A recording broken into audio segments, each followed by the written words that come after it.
Coba deh kalian bayangin, ada seorang prajurit yang bisa ngelihat nembus tembok, atau bisa ngerasain detak jantung teman satu timnya dari seberang medan perang.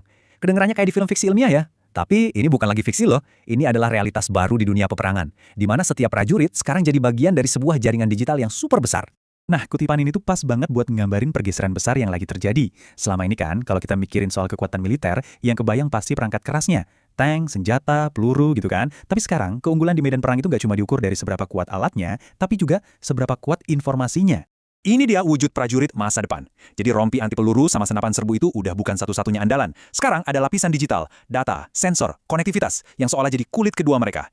Mereka bukan lagi sekedar operator peralatan, tapi udah jadi bagian hidup dari sebuah jaringan informasi raksasa.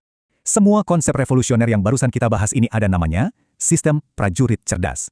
Ini adalah sebuah paradigma baru yang benar-benar mengubah cara militer memandang setiap prajurit di lapangan. Jadi apa sih sebenarnya sistem prajurit cerdas itu?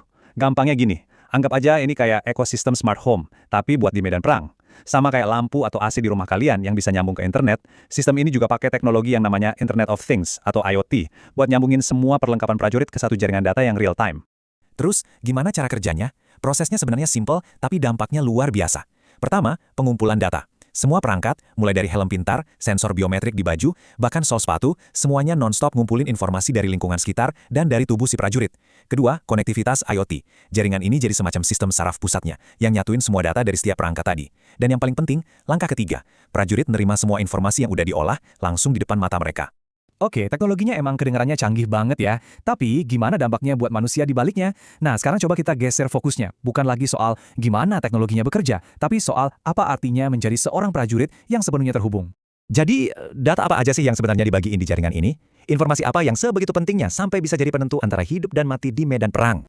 Intinya, ada 3 pilar informasi utama. Pertama, posisi. Jadi setiap prajurit tahu persis di mana rekan-rekannya berada. Ini penting banget buat ngilangin kebingungan dan mencegah insiden salah tembak. Kedua, kondisi fisik. Komandan bisa mantau detak jantung dan tingkat kelelahan pasukannya. Jadi bisa mastiin nggak ada yang tertinggal atau butuh bantuan. Dan ketiga, situasi sekitar. Sensor bisa mendeteksi ancaman yang nggak kelihatan mata. Misalnya ada penembak jitu yang ngumpet atau pergerakan musuh di balik bukit. Nah, disinilah letak keajaibannya. Data posisi, kondisi fisik, dan situasi sekitar ini nggak jalan sendiri-sendiri. Waktu semuanya digabungin dalam satu jaringan, mereka ini kayak menciptakan semacam kecerdasan kolektif buat seluruh tim. Setiap prajurit bisa melihat apa yang dilihat rekan-rekannya. Dan inilah kesimpulan utamanya.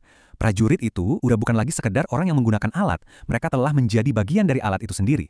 Sebuah simpul hidup di dalam jaringan yang sama pentingnya dengan sensor atau satelit. Perpaduan antara manusia dan mesin ini jelas bikin batasan yang dulu kita kenal jadi kabur. Dan ini membawa kita pada satu pertanyaan yang sangat mendasar. Kalau prajurit adalah bagian dari sistem, di mana persisnya batas antara manusia dan teknologi berakhir? Jawaban dari pertanyaan itu, mungkin itulah yang akan menentukan wajah peperangan di masa depan.